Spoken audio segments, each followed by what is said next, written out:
여러분 반갑습니다. 오늘은 스가랴 제9강의 시간으로서 하나님께서 주시는 우리를 향한 하나님 마음의 뜻과 생각을 함께 나누길 원합니다. 구약을 읽을 때마다 한동안 신기했던 표현 하나가 있습니다. 바로 질투하시는 하나님이라는 인상적인 하나님의 정체성인데요. 지금까지 우리가 많이 들었던 전능하신 하나님, 무소부재하신 하나님, 모든 것을 아시는 하나님께서 뭐가 부족해서 질투를 하실까라는 의문 때문이었죠. 신약 성경에 그토록 많이 등장하는 사랑의 하나님과 결이 다른 모습을 보이시면서 어떤 사람들은 구약의 하나님과 신약의 하나님은 다른 분이 아닌가라는 의문을 제기했죠. 하지만 사랑의 반대말이 무엇입니까? 미움일까요? 그렇지 않죠. 그것은 바로 무관심입니다. 그런 의미에서 볼 때 질투는 사랑의 또 다른 표현임을 우리의 삶 속에서 쉽게 발견할 수 있습니다. 왜냐하면 성경에 보면 하나님의 백성은 아버지와 자녀의 관계로도 표현되지만 많은 경우 신구약 성경에 신랑과 신부, 신부와 신랑의 부부 관계로 표현될 때가 무척 많기 때문입니다. 사랑 여러분, 질투와 시기의 차이를 아시나요? 시기는 남의 것을 탐내는 것인 반면 질투는 내 것이 남에게 빼앗길 때 느끼는 감정이라고 합니다. 그게 커다란 차이라는 것이죠. 자, 그렇다면 하나님께서 질투하신다는 것은 무슨 뜻일까요? 바로 내 아내가, 내 신부가 다른 것에 마음을 빼앗기고 시선을 강탈당할 때 질투할 수밖에 없으시다는 것입니다. 왜 그럴까요? 사랑하기 때문이라는 것이죠. 그래서 이스라엘이 우상 숭배하는 그 현장, 그 상황을 묘사할 때 자주 등장하는 말이 음란 또는 행음이라 하는 이유가 여기 있습니다. 즉 이스라엘 보시고 행음했다라고 하는 말의 속뜻은 하나님께서 여전히 이스라엘을 사랑하고 계시다라는 의미입니다. 그렇습니다. 혹 여러분 가운데 질투한다고 상대편을 미워하지 마시기 바랍니다. 여러분을 사랑한다는 또 다른 표현인 것을 믿으시기 바랍니다. 바로 오늘 본문 스가랴 8장 2절에 이 질투라는 단어가 하나님이 주어가 되셔서 이렇게 등장하고 있죠. 만군의 여호와가 이같이 말하노라. 내가 시온을 위하여 크게 질투하며 그를 위하여 크게 분노함으로 질투하노라. 아멘. 다시 말하면 이스라엘과 그 백성들을 무척이나 사랑하신다는 것입니다. 그들이 실패했지만, 그래서 우상숭배했지만 다시금 고토로 귀환할 수 있도록 하신 것도 내 사랑 다시 찾으시겠다는 하나님의 마음입니다. 그러시면서 어떤 말씀을 이어가실까요? 3절은 이렇게 말씀합니다. 여호와가 이같이 말하노라. 내가 시온에 돌아와 예루살렘 가운데 거하리니 예루살렘은 진리의 성읍이라 일컫겠고 만군의 여호와의 산은 성산이라 일컫게 되리라. 아멘. 프랭크 바이올라는 그리스도 안에 있는 하나님의 백성을 신랑과 신부의 관계로 보면서 그 사랑의 관계의 완성을 하나님의 집을 다시 찾는 과정으로 묘사하기도 합니다. 그리고 그분이 질투하시는 그 사랑의 완성을 다시 찾은 한 가족됨으로 목표를 삼고 계시죠. 오늘 본문에 사랑의 뿌리를 둔 질투로서 표현된 그분의 가족 찾기를 본문 8절은 무엇이라고 말씀하고 있을까요? 우리 다 함께 스가랴서 8장 8절의 말씀 함께 같이 읽겠습니다. 인도하여다가 예루살렘에 거주하게 하리니 그들은 내 백성이 되고 나는 진리와 공의로 그들의 하나님이 되리라. 아멘. 또 한 번 나오죠. 거주한다는 동사. 그러시면서 정립된 관계를 어떻게 선포하시는가? 그들은 내 백성이라고 말씀합니다. 그리고 나는 진리와 공의로서 그들 앞에 선 하나님이시라고 말씀합니다. 자, 이것은 질투로서 표현된 사랑의 관계에서 출발해서 하나님의 꿈꾸시는 하나님의 집, 하나님의 가족을 얻으시겠다는 그 열심이 너희는 내 백성이야, 나는 너희의 하나님이야 라고 약속하고 계신 것이죠.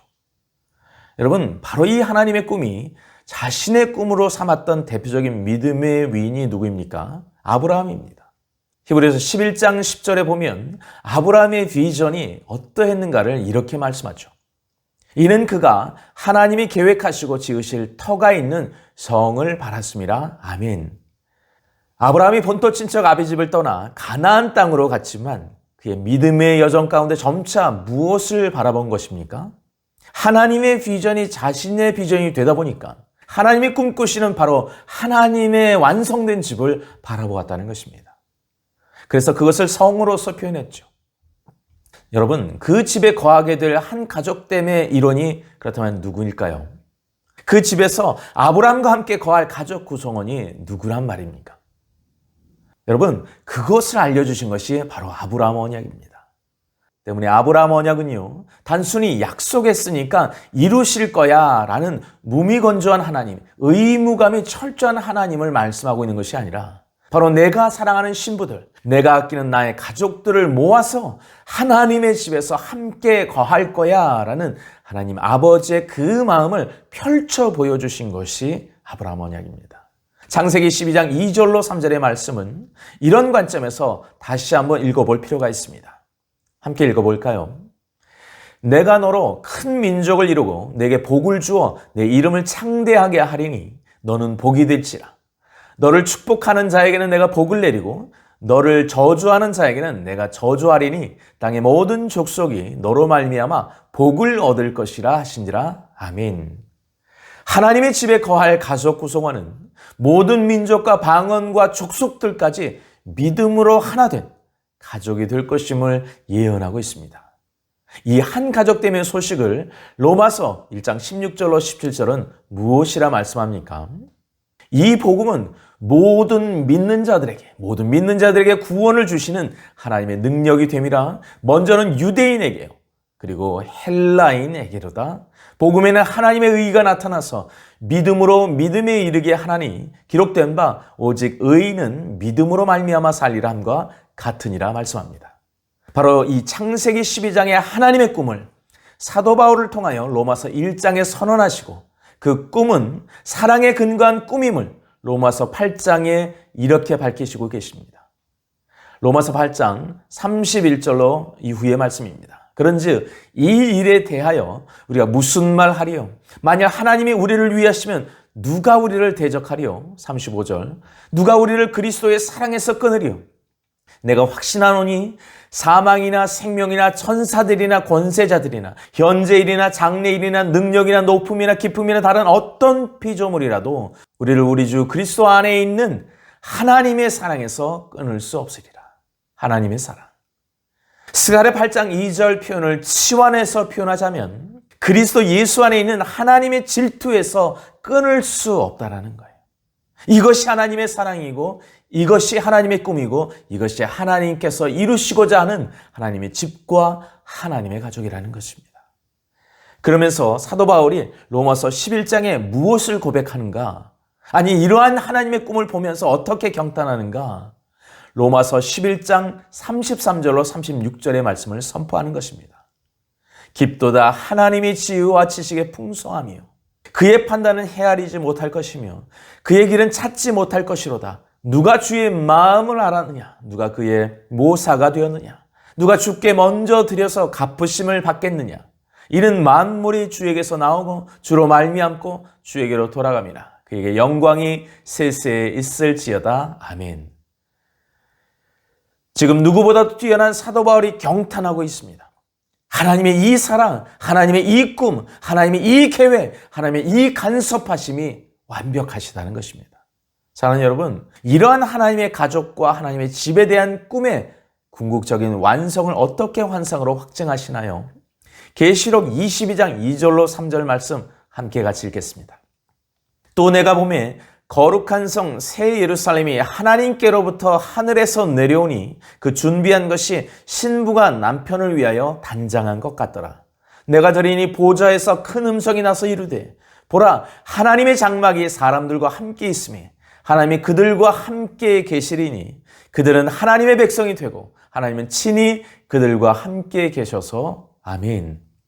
자, 여기 질투하시는 하나님, 사랑하는 하나님으로서 믿음 안에 하나 될 그 가족 관계를 무엇로 표현하시나요? 남편과 아내, 아내와 남편으로 말씀하고 있습니다. 또한 함께 거할 그 하나님의 집을 무엇으로 표현하고 있습니까? 하나님의 장막. 그래서 거기 함께 거한다, 함께 계신다라는 스가랴서 오늘 본문 말씀과 연동되고 있습니다. 그래서 여기 함께 거한다, 함께 계신다라는 스갈에서 오늘 본문의 말씀의 표현은 바로 계시록 22장 3절에 그대로 인용되고 있는 것입니다. 그들은 하나님의 백성이 되고 하나님은 친히 그들과 함께 계셔서 아멘. 여러분 놀랍지 않습니까? 아브라함 언약의 믿음 안에 백성들이 굿을 꿰듯이 구약의 창세기를 지나 어디까지? 신약의 요한계시록까지 이어지고 있습니다. 아름다운 하나님의 목걸이처럼 질투하시는 하나님, 사랑하시는 그 하나님께서 영원한 하나님의 집에 거하는 그날, 지금껏 역사를 통해서 신실하게 품어왔던 바로 그런 영혼들, 바로 우리들에게 가장 좋은 목걸이를 선물해 주실 것을 믿습니다. 이것이 바로 하나님께서 세워가시고 갖고 가시는 왕의 정원이자 하나님의 나라, 하나님의 집, 하나님의 가족인 것입니다. 오늘 스가랴 8장 8절은 이 약속에 대해 두 단어를 강조하시면서 약속하셨습니다. 다시 한번 읽겠습니다. 그들이 나의 백성, 내가 그들의 하나님이 된다는 그 약속은 반드시 성실과 정의로 이룰 것이다. 성실은 앞서 설명했듯 아브라함에게 주셨던 언약, 그리고 오늘은 언급하지 않았지만 메시아 왕국의 언약을 끝까지 반드시 내가 이루신다는 확증의 언어이고요. 성실과 정의로 해서 나오는 그 정의라는 것은 하나님의 공의에 모순되지 않게, 하나님의 성품에 모순되지 않게 모든 것을 합력해서 선을 반드시 이루시겠다는 하나님의 굳은 의지의 표명인 것입니다. 스가랴 8장 안에는 바로 이러한 하나님의 큰 꿈, 구속을 통한 하나님의 가족들을 향한 아름다운 비전이 담겨 있는 것입니다. 3절 말씀을 여러분 기억하십시오. 이 하나님은 이 꿈 이루시기 위해 지금도 성실하게 일하고 계신다는 사실, 그리고 반드시 마지막에는 돌아오셔서 우리 가운데, 하나님의 백성 가운데 하나님의 자녀와 함께 거하실 것이라는 사실입니다. 본문 스가랴 8장 4절은 영원한 하나님의 집인 새 예루살렘의 영원 천국의 모습을 예표하는 천년 왕국의 모습을 다음과 같이 설명합니다. 만군의 여호와가 이같이 말하노라. 예루살렘 길거리에 늙은 남자들과 늙은 여자들이 다시 앉을 것이라. 다 나이가 많음으로 저마다 손에 지팡이를 잡을 것이요, 그 성읍 거리에 소년과 소녀들이 가득하여 거기에서 뛰놀리라. 아멘. 바로 주님이 재림하시고 임하게 될 이 땅에서의 천년 동안의 메시아 왕국에는 바로 만왕의 왕으로서 예수님께서 통치하실 하나님의 정의와 거룩함이 천년 동안 온전하게 펼쳐지게 될 것이라는 거예요. 그리고 그 후 영원한 천국의 단계로 들어가게 될 것입니다. 이사야서 65장 20절로 22절 그리고 25절은 이 천년왕국의 모습을 다음과 같이 좀 더 구체적으로 묘사합니다. 거기는 날수가 많지 못하여 죽는 어린아이와 수완이 차지 못한 노인이 다시는 없을 것이라. 곧 100세에 죽는 자를 젊은이라 하겠고 100세가 못되어 죽는 자는 저주받은 자이니라.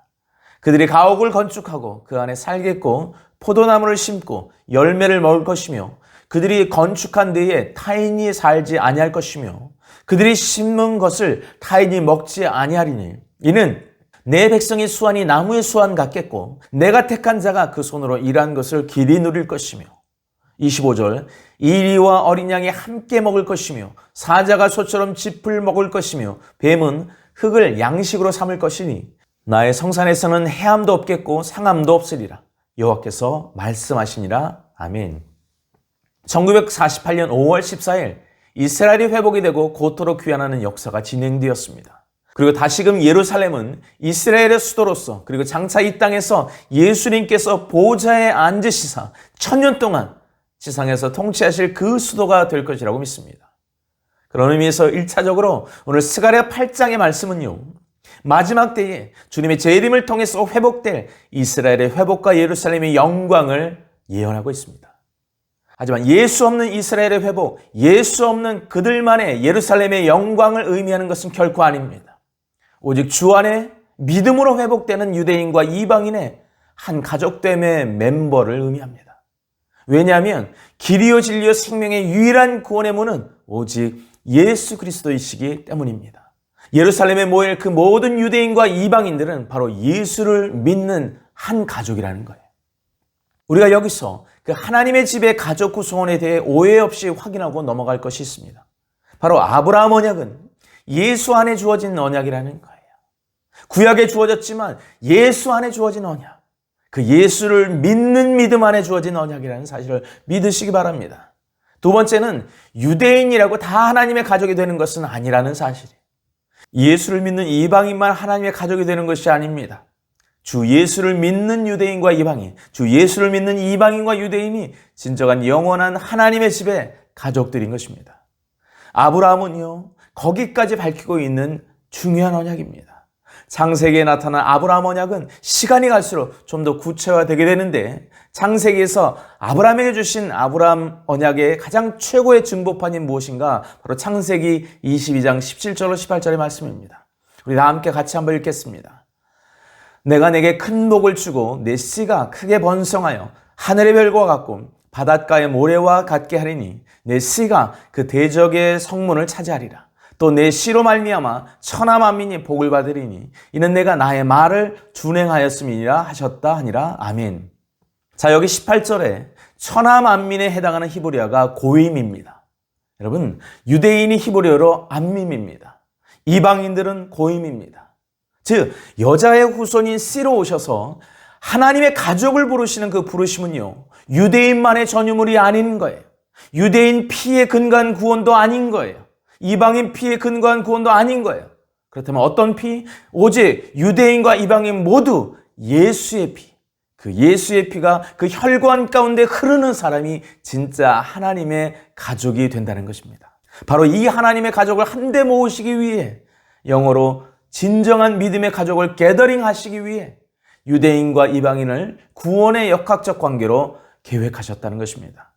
사도 바울은 바로 이 역학적 관계를 시소의 원칙으로 이렇게 설명하죠. 로마서 11장 8절, 11절, 12절 함께 같이 읽습니다. 기록된 바 하나님이 오늘까지 그들, 다시 말하면 유대인들, 즉 이스라엘에게 혼미한 심령과 보지 못할 눈과 듣지 못할 귀를 주셨다 함과 같으리니. 11절, 내가 말하노니 그들, 즉 유대인 이스라엘이 넘어지기까지 실족하였느냐? 그럴 수 없느니라. 그들이 넘어짐으로 구원이 이방인에게 이르러 이스라엘과 시기나게 함이니라. 그들의 넘어짐이 세상의 풍성함이 되며 그들의 실패가 이방인의 풍성함이 되거든 하물며 그들의 충만함이리요 말씀합니다. 마치 시소처럼 주님이 오신 후 복음이 이방 땅에 전파되게 되는 이 모든 일련의 과정이 하나님의 경륜 가운데 상호 맞물려 돌아가는 시계태엽의 관계, 상호 시소의 관계라는 사실을 기억하십시오.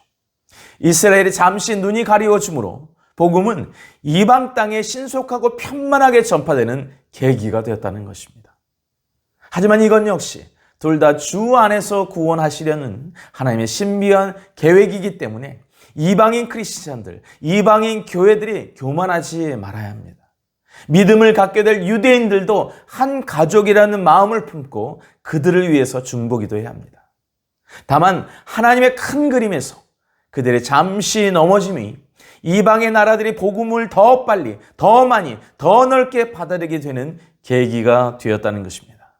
그 일체의 비밀을 깨달은 바울이요, 뭐라고 경탄합니까? 깊도다, 깊도다 하나님의 지혜와 지식의 풍성함이요 라고 로마서 11장 33절에서 경탄에 맞이 않았던 것이죠.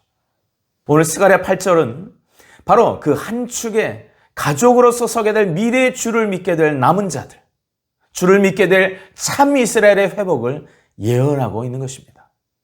그러므로 스가랴서 전체에서 강조하고 있는 그 성전 재건이 한창인 그들에게 있어서 당대의 성전 재건에 대한 격려만이 아니라 장차 미래, 바로 이 마지막 때에 주님이 재림하실 때가 될 때는 번민족적으로 회복하게 될 이스라엘의 회복까지 예언하고 있는 것입니다. 그 한 표징이 1948년 5월 14일 이스라엘의 독립이 신호탄이 된 것이죠. 바로 이러한 성경 전체적인 차원에서 바라본 마지막 때의 이스라엘 회복을 무엇이라 말씀합니까? 바로 7절로 8절의 말씀 함께 같이 읽겠습니다. 만군의 여호와가 이같이 말하노라. 보라, 내가 내 백성을 해가 뜨는 땅과 해가 지는 땅으로부터 구원하여 내고 인도하여다가 예루살렘 가운데에 거주하게 하리니 그들은 내 백성이 되고 나는 진리와 공의로 그들의 하나님이 되리라. 아멘. 사랑하는 여러분, 이것이 모든 열방 가운데 퍼진 디아스포라들이 고토로 귀환하게 될 바로 그 장면을 묘사하고 있습니다. 마지막 때 이스라엘의 회복의 그림인 것이죠. 하지만요, 그 큰 그림만 기억하시면 안 됩니다. 가장 중요한 것을 기억하셔야만 합니다. 이 모든 역사는 어디에서부터 시작되었는가? 바로 하나님의 사랑이라는 것입니다. 그렇습니다. 그분의 사랑에 근거한, 질투에 근거한 하나님의 백성을 취하시는 꿈, 그리고 하나님의 집에서 함께 거할 아버지의 비전이라는 사실, 그리고 그 중심에는 또한 신랑으로서 신부된 교회와 함께 거하시길 원하시는 예수 그리스도의 꿈이 있다는 사실을 믿으시기 바랍니다. 마지막 종말적인 축복의 시대에 온 땅의 백성은 주 안에서, 믿음 안에서 믿는 유대인들과 믿는 크리스천들이 연합하게 될 것입니다. 그 모든 모습을 보여주는 스가랴서 8장 20절로 23절의 말씀 함께 같이 읽겠습니다. 시작. 만군의 여호와가 이와 같이 말하노니 다시 여러 백성과 많은 성읍의 주민이 올 것이라. 이 성읍 주민이 저 성읍에 가서 이르기를 우리가 속히 가서 만군의 여호와를 찾고 여호와께 은혜를 구하자 하면 나도 가겠노라 하겠으며, 많은 백성과 강대한 나라들이 예루살렘으로 와서 만군의 여호와를 찾고 여호와께 은혜를 구하리라. 만군의 여호와가 이와 같이 말하노라. 그날에는 말이 다른 이방 백성 10명이 유다 사람 하나의 옷자락을 잡을 것이라. 곧 잡고 말하기를 하나님이 너희와 함께 하심을 들었나니 우리가 너희와 함께 가려 하노라 하시니라. 아멘. 이것이 마지막 때에 성취될 이스라엘의 회복, 예루살렘의 영광입니다. 사랑하는 여러분, 잊지 마십시오. 이 모든 것은 하나님의 사랑에서 시작된 하나님의 가족을 얻기 위함이며, 하나님의 집에서 영원토록 거하시고자 하는 하나님의 열정의 열매라는 사실을, 바로 그 사랑의 하나님께서, 그 질투의 하나님께서 우리에게 다음과 같이 촉구하고 계십니다. 사랑하는 이들이여 나에게 돌아오라. 내가 너희에게 돌아가리라. 아멘. 그렇습니다. 주께서 멀어진 모든 영역 가운데 다시금 질투하시는 하나님의 그 사랑으로 다시금 정렬되고 다시 한번 일으켜 세워지는 우리 삶의 도약이 있기를 주님의 이름으로 축복합니다. 바로 그때 오늘도 우리를 뜨겁게 사랑하시는 그 사랑 때문에 성실과 정의로 우리를 이끄시는 하나님의 손이 우리를 온전케 하실 것입니다. 함께 기도하겠습니다. 사랑의 하나님, 질투하시는 하나님의 열정이 우리의 마음 가운데 충만케 하시기를 원합니다. 하나님의 지혜로 세우신 하나님의 가족을 향한 계획이 우리 가운데 깨달아지게 하시기를 원하나이다. 이스라엘의 구원과 회복을 위해 기도하게 하시고 예루살렘의 영광 가운데 동참하는 열방의 교회들로 준비되게 하여 주옵소서. 한 세 사람의 마음을 주시옵소서. 그리스도의 사랑으로 폐쇄되었던 분리들이 예수님의 보혈로 연결되게 하시오며, 유대인의 피도 이방인의 피도 아닌 어린 양 예수의 피가 흐르는 하나님의 사람들로, 아름다운 그리스도의 신부들로 주의 다시 오심을 준비하게 하옵소서. 다시 오실 주님을 간절히 앙망하며 예수님의 존귀하신 이름으로 간절히 기도 올리옵나이다. 아멘.